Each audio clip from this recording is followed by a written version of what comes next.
Good evening. First of all, thank you so much for all your support for season one and season two. So, welcome back to season three of Let's Talk with Tammy, brought to you by Beacon Resources.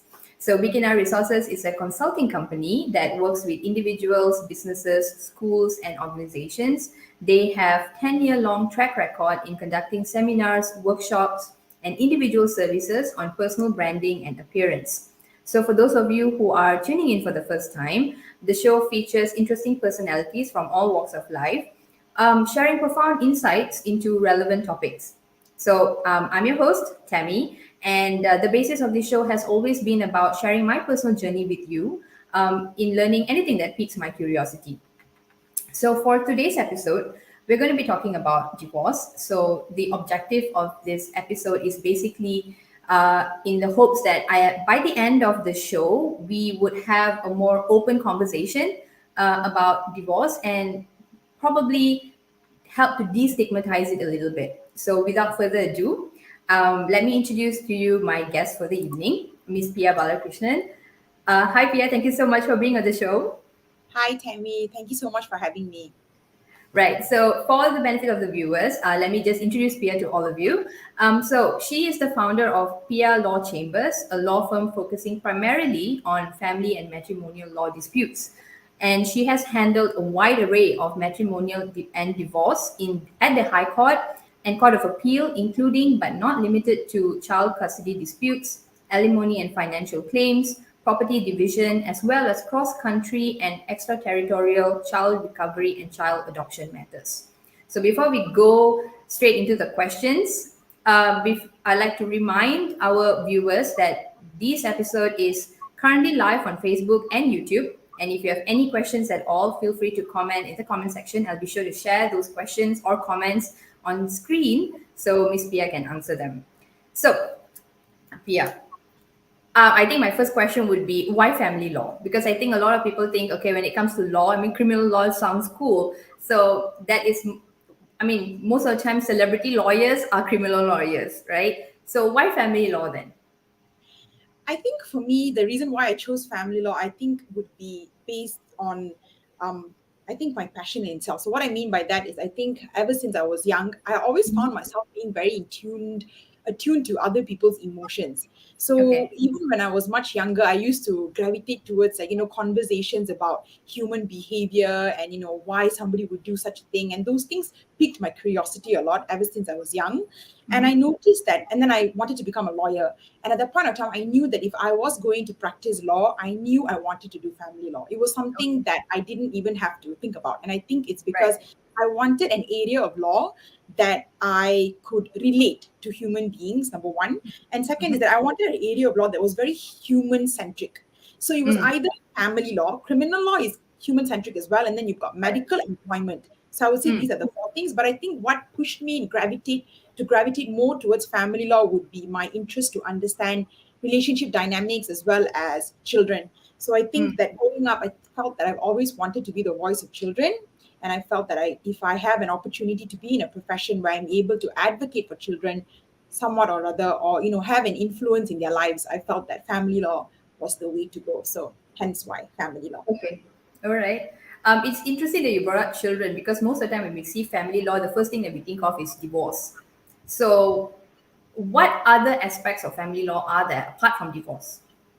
So that's actually a very interesting question, because you're right. So whenever, like, even if I were to have a conversation with someone, and if I would Mm. tell them that, I am a family lawyer, the next question would be, oh, so you do divorces. But the Yeah. truth of it is that I would look at it such a way that, okay, so family law is the bigger heading, right? So Mm-hmm. I would separate it into three other subheadings. So Right. within family law, I would say there's matrimonial law. So Okay. matrimonial law would be where we talk about divorce, and that's Mm. where we have other ancillary terms like child custody, things like alimony claims, division of assets, etc. So that would come under matrimonial law.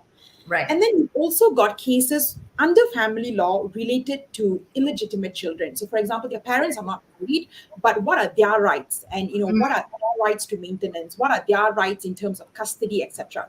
So that comes within the ambit of family law as well. And Mm. finally, I would say adoption is also an area of family law. So I would say Right. under family law, you've got matrimonial law, you've got rights of illegitimate children, and you've got Mhm. adoption. And would you also say that the family law also, I mean, there's also two aspects to it, right? You have civil and Sharia law, Yes, correct? correct.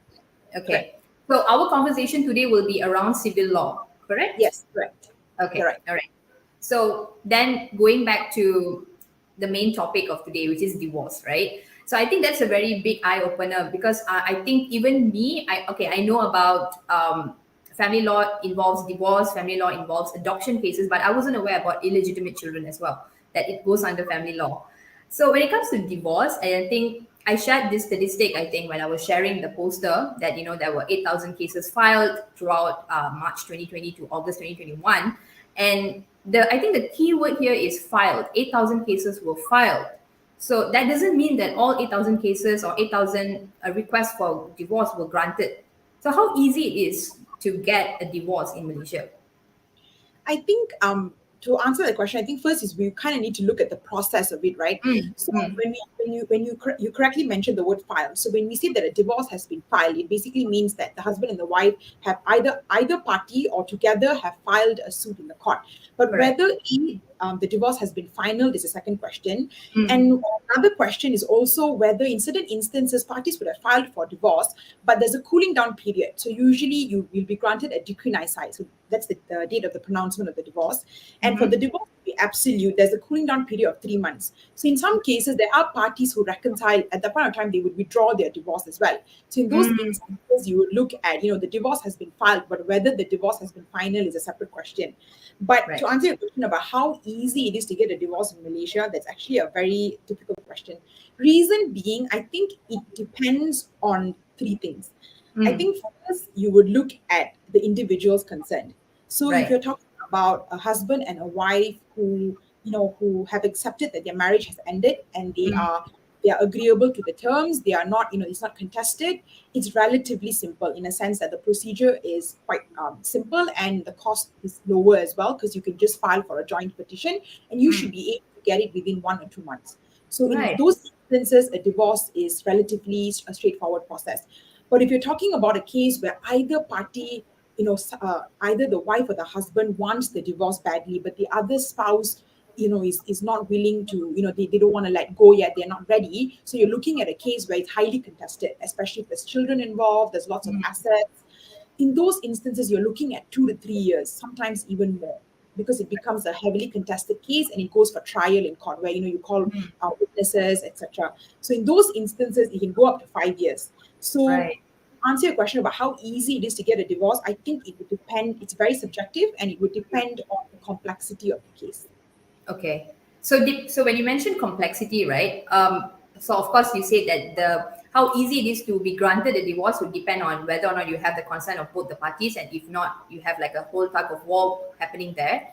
But in terms of the courts, right? How do they define divorces? How many types of divorces are there? So when you talk about divorce, there's two types of divorces. So it's either filing it by way of a joint petition or Mm. filing it by way of a single petition. So a joint petition is a divorce where both parties agree on the divorce and they Mm-hmm. also agree on the terms that are ancillary to the divorce. So like, Mm. we have children, who gets custody, the alimony claims, division of assets. So in those cases, that will be under a joint petition. And that Mm. would be the faster route and it's relatively simple. But if you're Mm-hmm. talking about a contested divorce where either somebody wants the divorce, the other party doesn't want, or in instances, both want a divorce, but on very different grounds and Mm. also on very different terms, you're also looking at a single petition. And in those instances, it takes more time. It is there are more requirements that you need to fulfill, and of Okay. course, I think it's a highly emotional and stressful process, Okay. and one has to be very prepared to go down that path, I would say. Okay. Now I'm a bit intrigued by the fact that you said that both of them want a divorce, but on different terms. Can you give an example of such cases? So, an example would be, so for example, if a husband and wife they're filing for divorce, the husband is alleging that he is filing the divorce on the grounds that he can't live with the wife anymore because she had an affair, for example. Okay. But the Okay. wife, on the other hand, agrees for the divorce, but she is saying that the marriage ended not because of her affair, but because the husband has not shown her love, care, and trust for the last Right. 10 years. So they both agree that the marriage has ended, but Hmm. they are disputing the reason as to why it has ended. And the reason why it's important is because who caused the breakdown of the marriage is important in determining the amount of maintenance that the wife gets. Oh, okay. Okay. Yeah. So hence why the court has to decide on who caused the breakdown of the marriage, and if it was the wife, then how much of that should the court take into account in determining the amount of alimony that she will receive. Hence why Mm, the question of who caused the marriage to end is an important question to answer. okay. Okay. So in your experience, what are the common reasons cited for divorce? So the reason cited for divorce would be usually the keyword is cited. I think the reason because I noticed that in court, whenever we file for divorce, whenever I initiate a divorce proceeding for a client, it's either usually on the grounds of adultery, Mm, on the grounds of unreasonable behavior. So usually domestic violence falls under this category.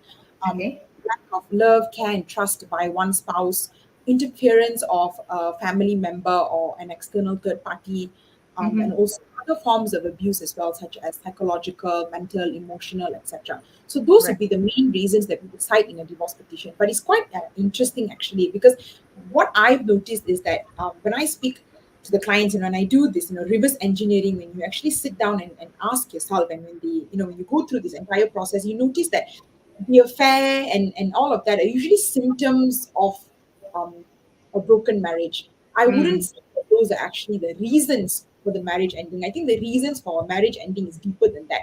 Usually These it'll are come just the down symptoms, right? exactly like lack of intimacy, different sexual desires and things like that. So those are the things that I would say would actually be the reason that Mm. the spouse had an affair, hence why the marriage had ended. But it's quite a complex thing actually, because it's quite it's a bit different, because in court we would cite the affair as the reason, but when Right. you when you actually go into the root of the cause, and when you actually Mhm. go back 10-15 years, you would notice that there was a lot that actually transpired in the marriage that actually led to that incident. Mm, okay. So, let's say, for example, they are considering, they can see that it is breaking down, there's no way to go back to how it were before, for example. So, if they are mulling over the decision to separate, what would be like the process? What would be like the first step they have to take? Okay, so if they are filing a joint petition, so meaning that Mm, they know that their marriage has ended, and they've got the terms ready, so it's just a matter of actually getting legal assistance to draft out the papers. But right. if it is a contested divorce, it's a more complex procedure. So the Mm, first in a contested divorce is parties actually have this mandatory requirement to attend reconciliation with JPN at the National mm, Registry Department. So that is a requirement that you do not need to do when you are filing for a joint petition, but that right. requirement is a mandatory requirement in your single petition when you're filing for a contested divorce. So the first Okay. step is to actually go to JPN and get the certificate from the tribunal, and that certificate will actually state that parties, they have attempted reconciliation, but it failed. And Mm, only with that certificate, you would have to enclose it as part of your divorce petition, and then only then you'll be able to file for a contested suit. So first step in a contested divorce is to go to JPN, get the certificate, and then to get lawyers' assistance and to file the contested divorce. okay. I was not aware that, if it's a joint petition, you don't have to go for counseling. I thought they would still, you have to go regardless. Okay. Yeah, Right. that's actually that's something that a lot of people I think are not aware about, and I think it's quite an important thing, and a lot of times, hence why I mentioned about how the joint petition is a relatively much simpler, and I think it's less time consuming in a way. Because Mm, if you're going for the contested divorce, there are instances where the spouse wouldn't show up for the reconciliation sessions, right? And in those mhm, cases, you have to go one step further to get an exemption from the court. So you're looking mm, at it being quite messy. I suppose that's the right word. right. Um, Okay. Especially if there's no cooperation from both sides. Okay. And I think as a lawyer, right, if someone is already thinking about separating, what would you advise them if they're already thinking about separating? I think the first question that I would always ask them would be, what is it that you want? And Mm, it's not just a question in terms of like, what do you want me to do for you as a lawyer? It's more of like, what do you actually want for yourself? And I right. think a lot of times people don't really know what the answer to that. and they actually don't actually have the answer. Because that's when I realized that a lot of times we actually, in those instances, they actually initiate divorce proceedings not really knowing what they want out of it, not really knowing if it's actually a decision that they have taken willfully, or is it Mhm. something pressure to do. There are many reasons that actually people go down that avenue. And I think the first question I would always ask them is what do you actually want for yourself?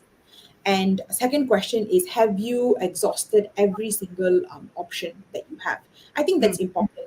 Um, mm, uh, because at the end of the day, you would only be able to walk out of the marriage if you actually go down the path of filing for a divorce. You would only be able to come out of the other side as a better person when you know you've given your all.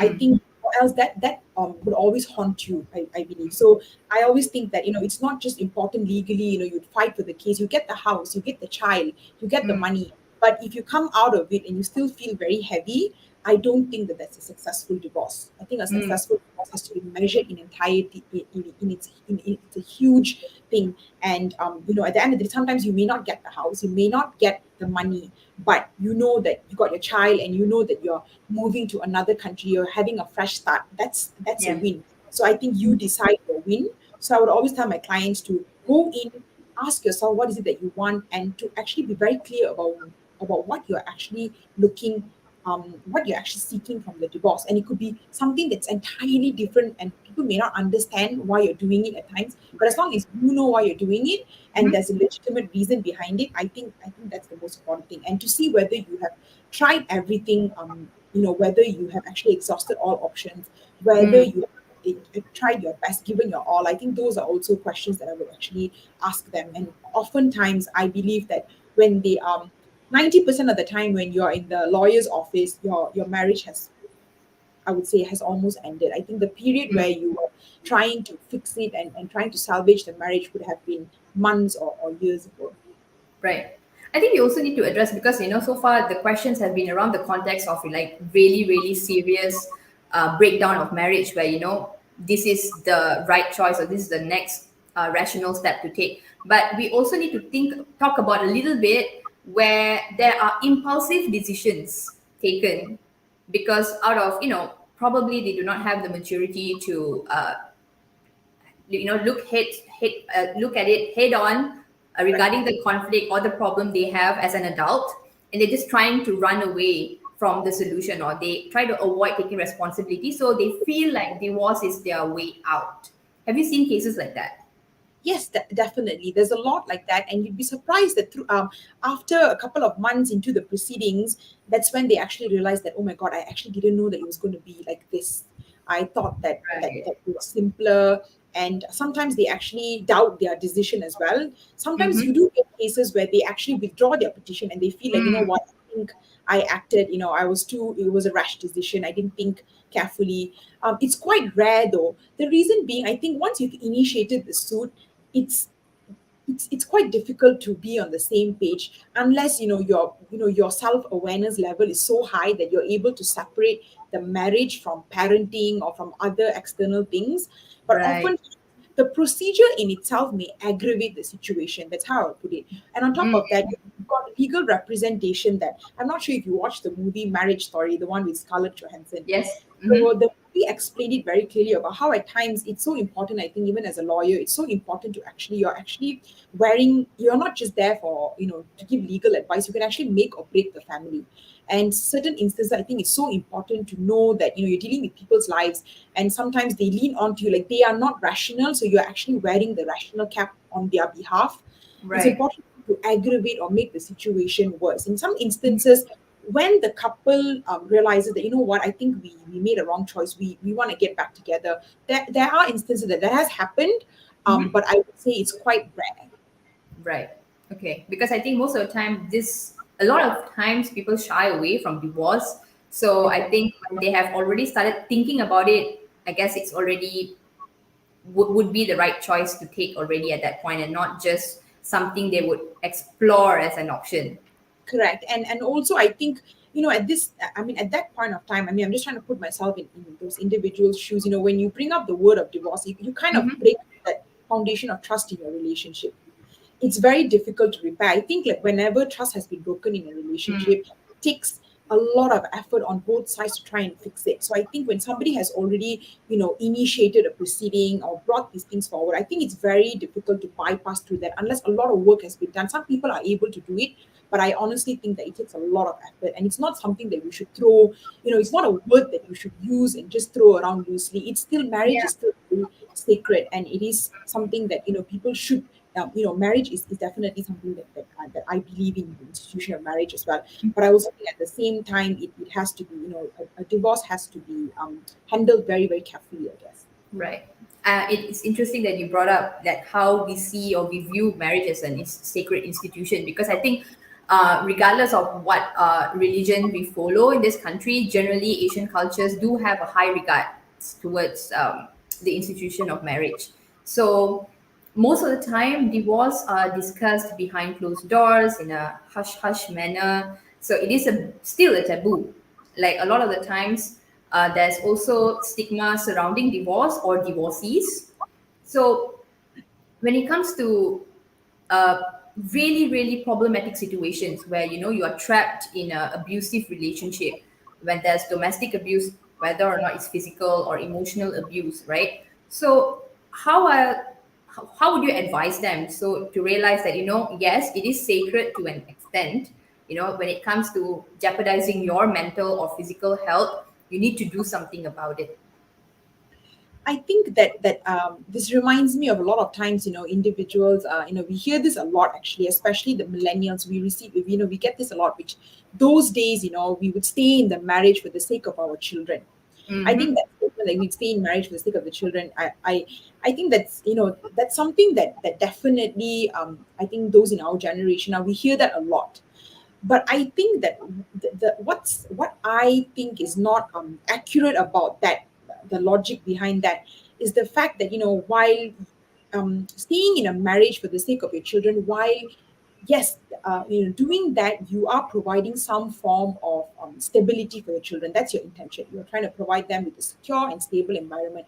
While your intention of doing that might be fulfilled, but at the same time, I think you're presenting your children with a very shaky and a very chilly model of adult relationships, Yep. because then children grow up thinking that it's okay for mom and dad to not be talking at all. They are living in two separate bedrooms, and I guess that's what love is. I guess that's what marriage is about. And then we grow up normalizing these things, and then when we are 30, when we are 40, we carry these beliefs on to us, with us, and at that point of time, we realize that why do I think that it's okay to tolerate abuse? Why do I think that it's okay to remain in an unfulfilling marriage and an unhappy marriage? And the truth of it is maybe because we're taught these things. We're taught to, that it's okay to be in this situation because you're doing it for the sake of the children. Thinking the intention is good, which is that I want to ensure my children have stability, but it's actually not serving them any good if you really think about it. Because I think as children we do grow up, and now that mental health has become a huge topic, and it's something that's growing vastly in our community. Everybody, especially millennials now, we are focusing a lot, we're prioritizing our mental health, and this involves going for therapy and things like that. When we go for these things, we eventually we would learn about our childhood trauma. We learn about what happened to us at that point of time.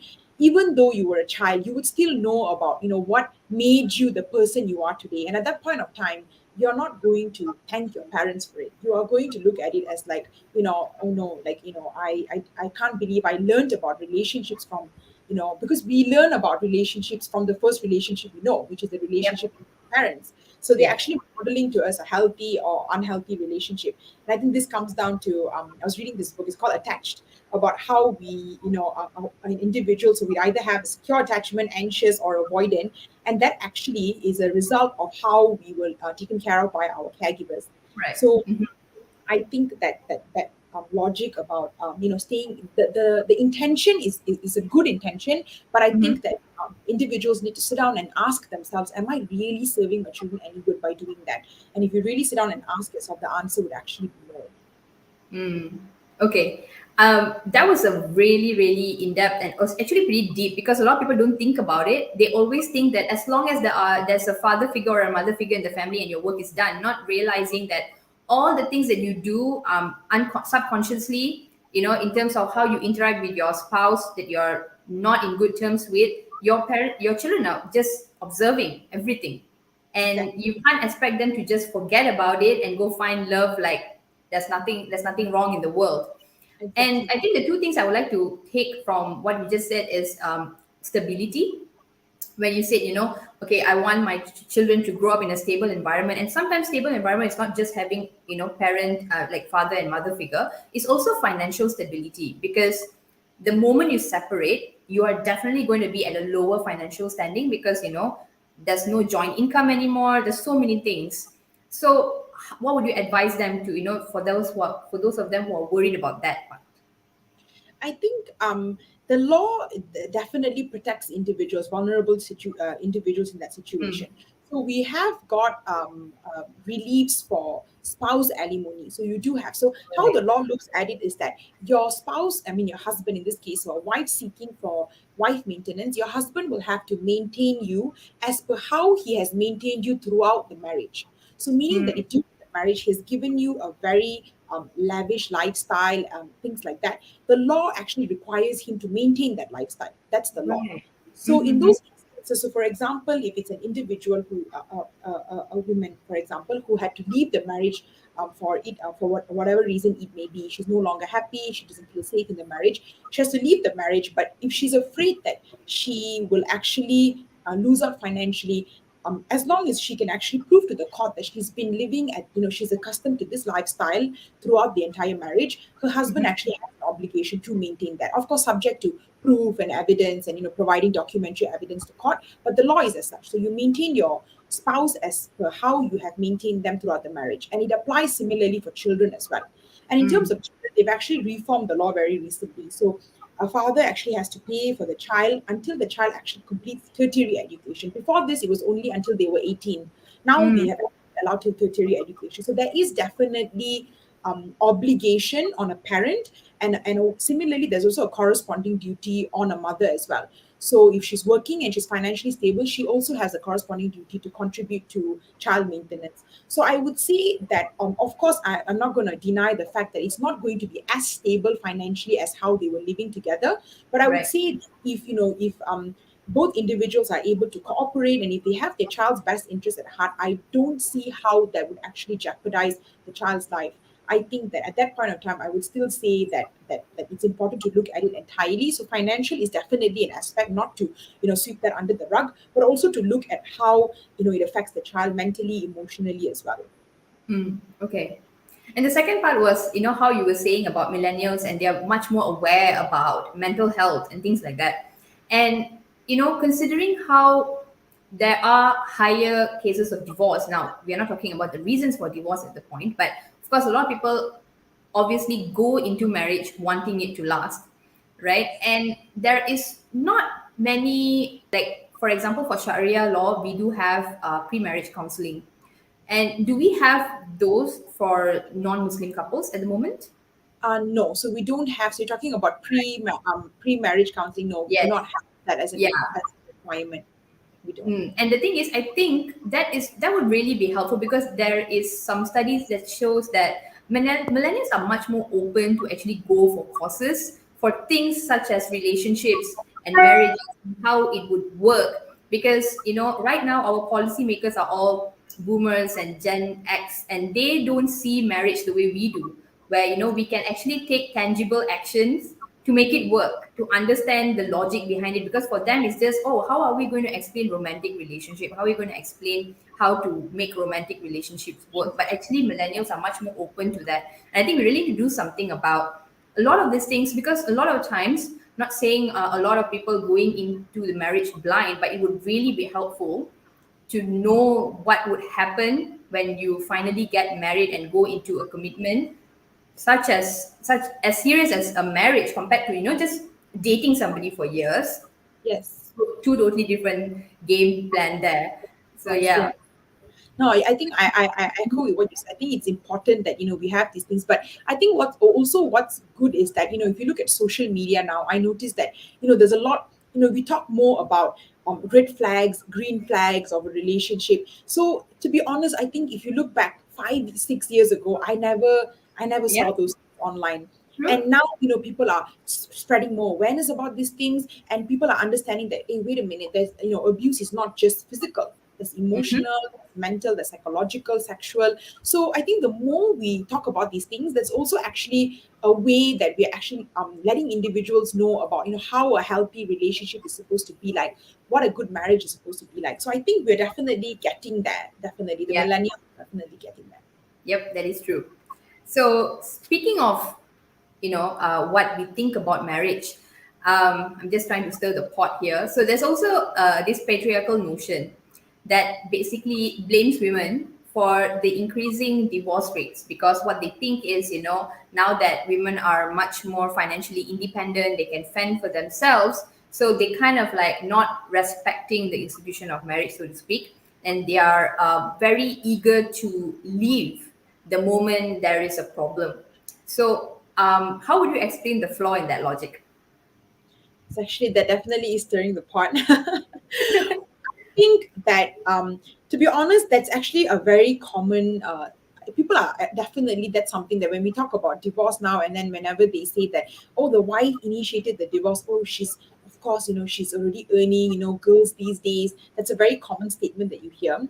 Mhm. I think that, I the way that I look at it is this way.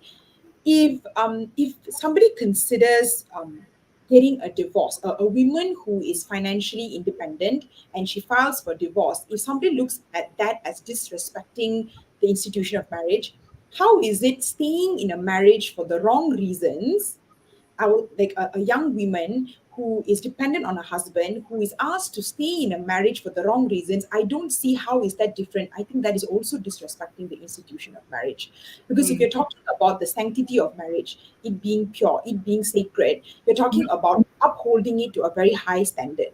Yep. And I think that respect is not just about getting the divorce in itself is not disrespect. Of course, yes, if there are some people who abuse it. I'm not saying that it's a very fact to fact, it's a very fact specific situation. But I Mm-hmm. would say that to answer that question is, I don't understand how the similar question, if you reverse it, how is it, a woman asked to stay in an abusive marriage, for example, and she's clearly unhappy just because she's financially dependent on a man, and she has no way out. How is that respecting the institution of marriage? I don't see that. I think that's disrespectful as well. So Mm. I think comes back to the earlier question that you asked me. I think a woman in a situation, I think a millennial woman who is unhappy in her marriage, I think the question that she needs to ask herself is, why am I actually doing this? Mm-hmm. And if the reasons are, justifiable, and if it's for a reason such as she's not happy in the marriage, if she's the only one that's putting in the effort, if Right. she doesn't feel safe in the marriage, or if she feels like, they've grown apart, they want different things, those are valid reasons to seek for divorce, in my opinion. And I Mm. don't see how, I don't see why somebody has to shame her for that. And the mere fact that she earns has got nothing to do with her choice about how she wants to live her life. Because marriage, being married, we don't ask a man that question about, Yep. you're earning, you're filing for divorce. So I think that, that shouldn't be the way as well. Filing for divorce has got to be something that you do for yourself, regardless of your financial situation. Right. Thank you so much for that. So, when it comes to divorce proceedings, going through the whole divorce process, whether I think even if it's a joint petition, it is going to affect your mental health in a way. It is going to be taxing. It is kind of a loss, even if it's an amicable divorce, right? So, Right. are there any mental health and emotional support channels out there to support couples during and post divorce? Yes, definitely. So I think that I think the most important thing is to actually, if possible, I understand that not everybody may be able to afford, but I would say that, to prioritize your mental health, to actually get professional help when you are either contemplating during or even post divorce. I think that it would assist in the bigger picture. So at the end of the day, I believe that, as I mentioned earlier, it's not always about just winning in court. It's also about coming out of the whole situation, learning about, every relationship kind of teaches us something, right? So I Yeah. think, going inward, sometimes the solutions are always inwards. And I think that, seeking professional help will actually help. And, you would actually look back, and it will be an experience that, although it's sad, an ending of any relationship is sad, but I guess you would just come out of it and you would know that, okay, this relationship taught me this. You would walk away with that. So I think seeking professional help is important. I think also support groups. So I've seen support groups on Facebook. So for example, there's the WIEN network on Facebook, the Mm-hmm. Women's Innovative Entrepreneurial Network. Yeah. So that's good because I see individuals, a lot of women in that network share about their divorce journey and give words of wisdom, encouragement. So I think that's a good place to get emotional support. Mm-hmm. Similarly, there's the Women's Aid Organization. That's also a good place to go. For Mm-hmm. men, I would suggest if you're a father to join the FRAM. So that's the Fathers' Rights Association Malaysia. So they advocate strongly for fathers' rights in Malaysia. So Mm-hmm. that's something that we don't talk about much because always in Malaysia we always mention that when there's custody of young kids, it always goes to the mother. But I Right. think in this day and age, I think fathers are equally involved in the day-to-day Mm-hmm. care of children. So I think the Fathers' Rights Association Malaysia is a good place to go for fathers as well. And I think just general emotional support, I think to be very selective of your friends, of the Mm. people that share your story. So I remember this Brene Brown quote, which is that, not everybody deserves to hear your story, which I think is so Yeah. true. Mm-hmm. Oftentimes I notice that whenever I speak to my clients and all of that, they would actually be very affected by a comment made by a family member, a close Mm. friend.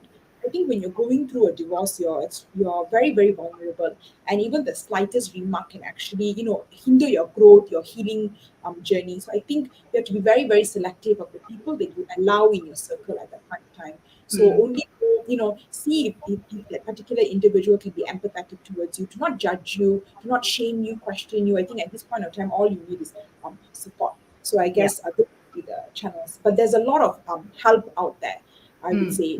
Even you're not necessarily in Malaysia. So even if you were to go into Facebook, Instagram, if you were to type divorce support groups, there are a lot of people out there who are more than happy to lend a helping hand. And I think that's a good place to start. Okay. All right. The next part would be, speaking of during and post divorce, right? We're talking about post divorce consideration would be the fact that, in terms of alimony, child custody, and things like that.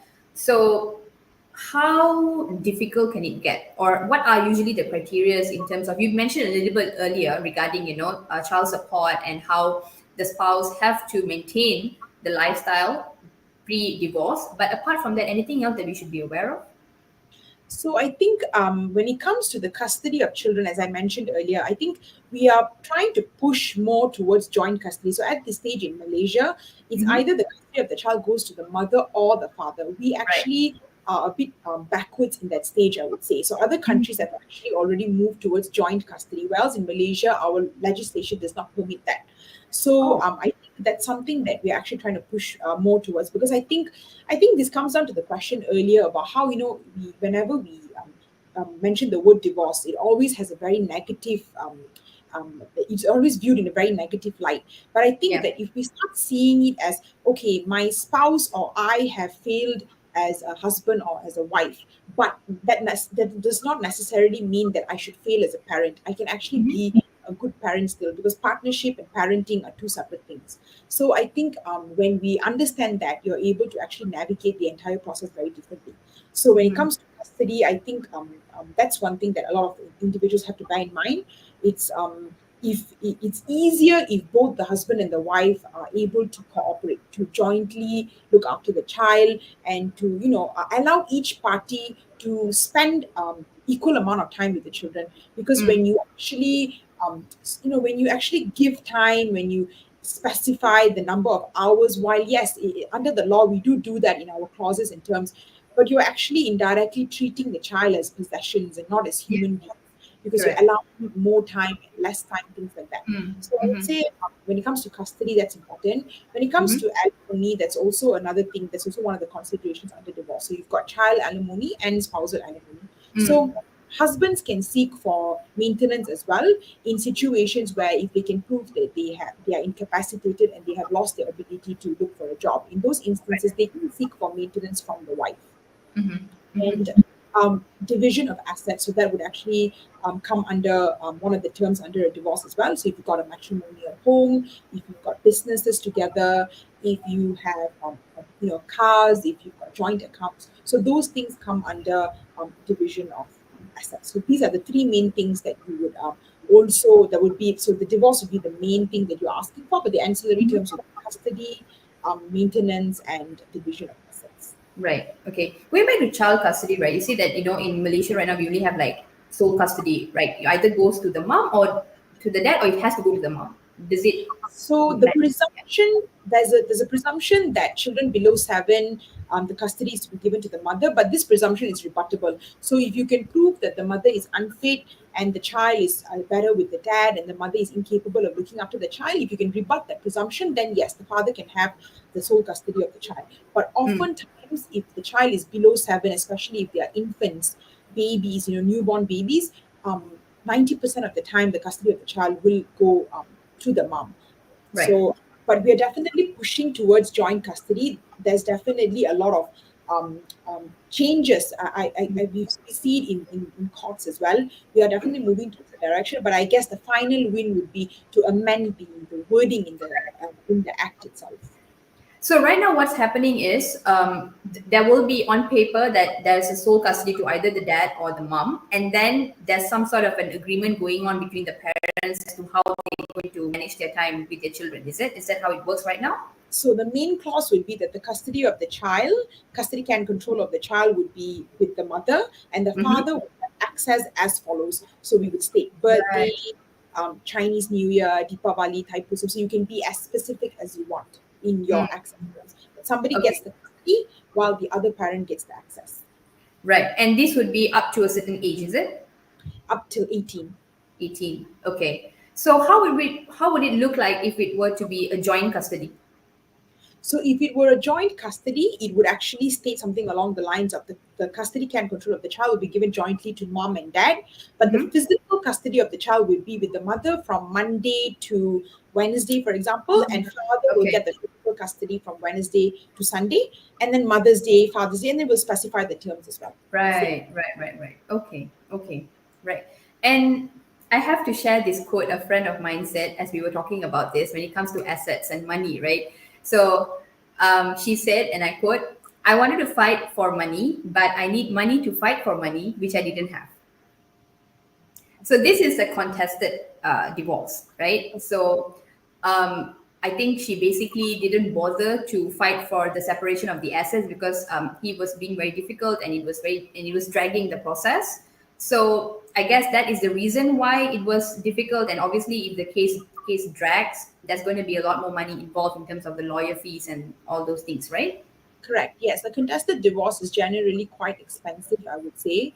But at Mm-hmm. the same time, also, I think in those instances, the I think the most important thing is to see what is your probability of actually winning the case. So in certain instances, although you may have rights to the property or the asset, I think it's important to do a calculation to to really sit down and see at the end of the day. I won't use the word whether it's worth it, but it's more of like you have to take into consideration the mental struggle that you have to go through, your financial situation. At the end of the day, are you going to get back?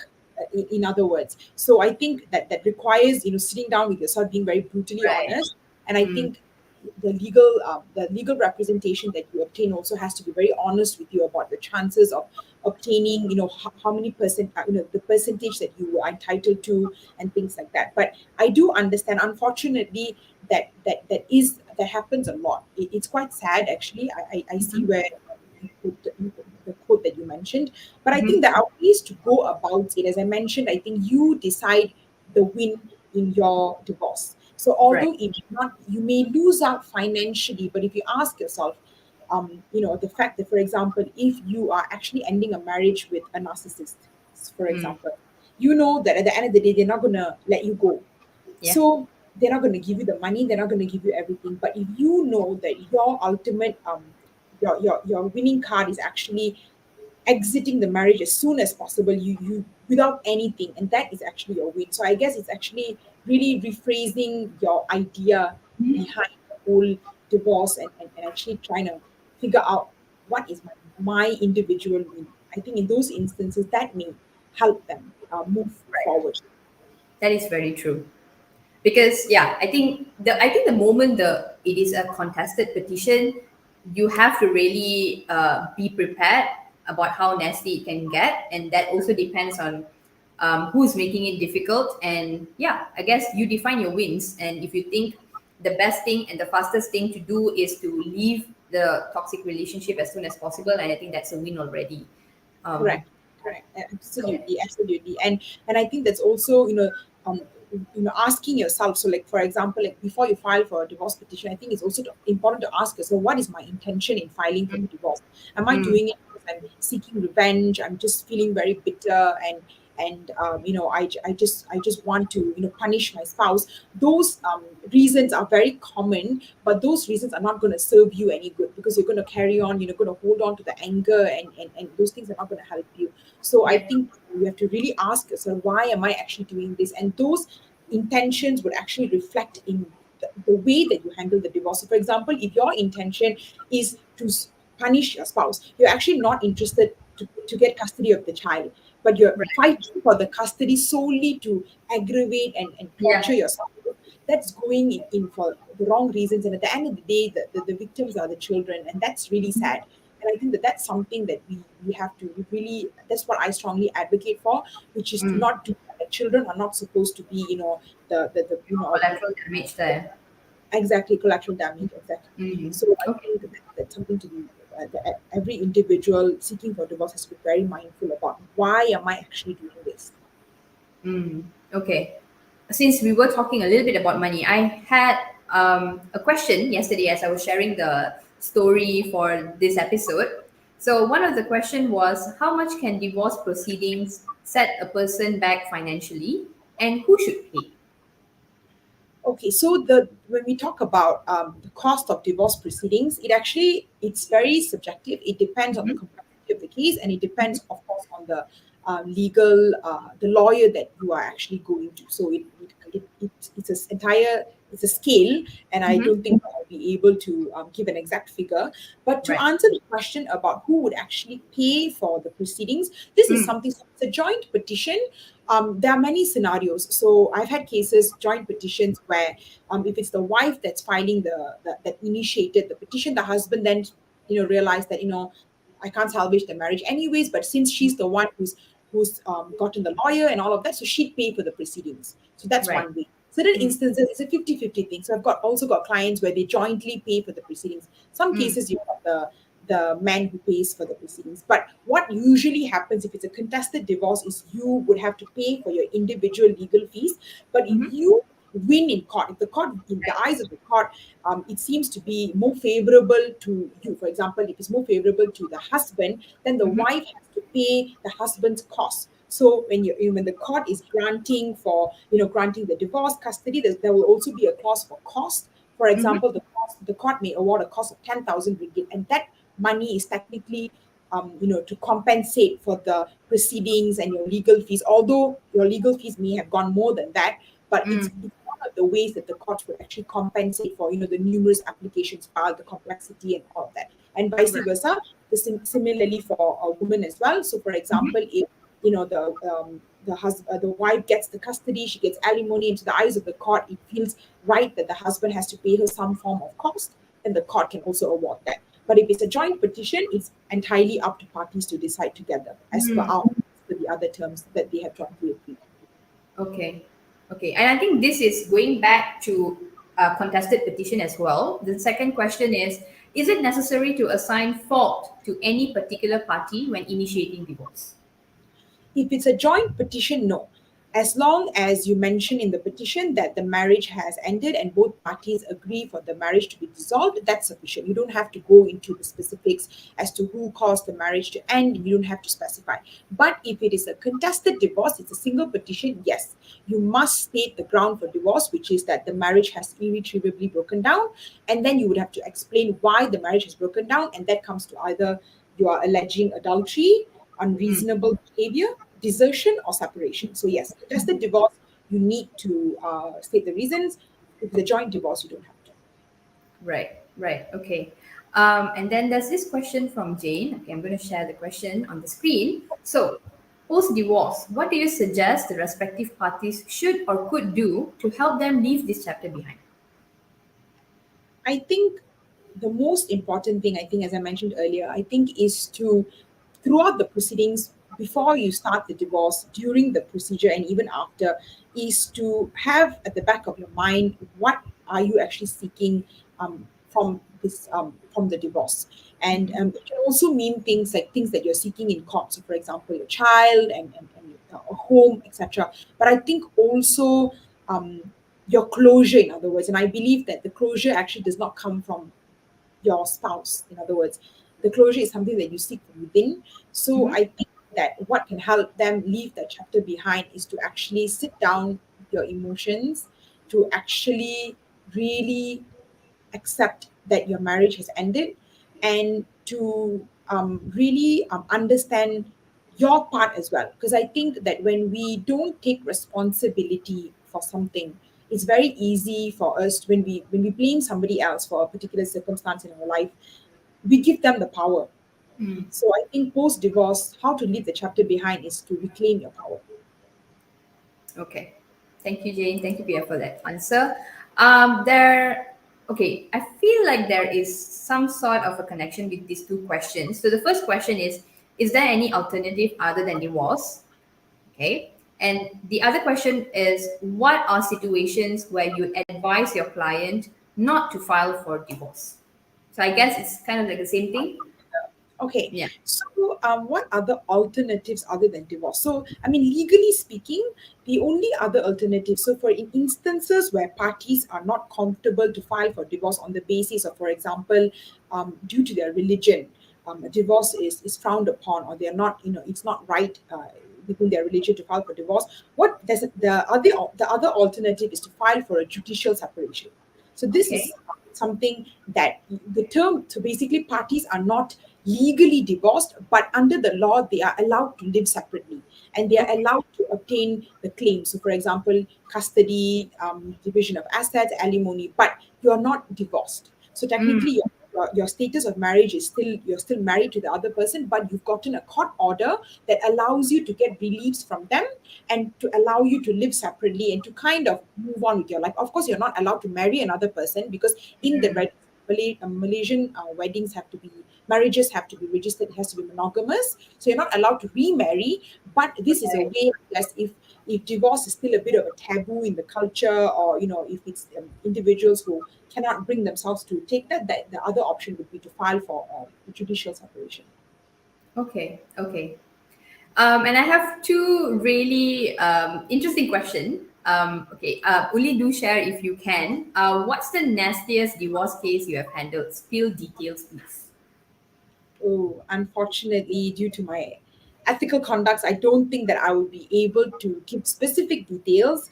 Mm-hmm. But I can just say that as much as there are nasty divorce cases, I would say that there are equal amount of cases where there's so much of love and respect by both individuals. It's amazing sometimes how it's quite sad that whenever we mention the word divorce, we always link it to being very negative. But the truth of it is that when you're two individuals who are able to put your differences aside, and you're able to actually sit there and you're self-aware, it's actually I've seen in cases where husband and wife would actually, it's very different. So it's not like what we always think divorces to be. Mm. Although I agree there are horrible, there are nasty divorces, I would say that there are equal amount of amicable divorces, and divorces that are done for the right reasons, and divorces that are done the right way, I would say. Meaning that I understand that our marriage has ended, but the family is still together. And how are Mm. we going to do that? I think so. I know I didn't really answer the question.